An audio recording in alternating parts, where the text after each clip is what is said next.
মাশাআল্লাহ। কারো মুরার মধ্যে বাঁশ নেই,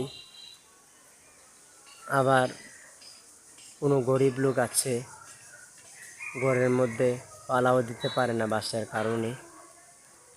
এই জায়গার মধ্যে কত বাঁশের কারণে একটু ফাঁকও নাই।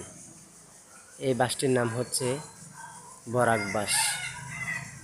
মাশাআল্লাহ, দেখতে কত সুন্দর। তারা এই বাঁশগুলি গরিব অসহায় লোকদেরকে যারা ঘরের পালা দিতে পারে না তাদেরকে তারা খুঁজলে দেওয়ার দরকার। আর মাদ্রাসা এবং ইসলামিক মাহফিলের মধ্যে খুঁজলে তারা এই বাঁশগুলি প্যান্ডেল করার জন্যে দেওয়া উচিত।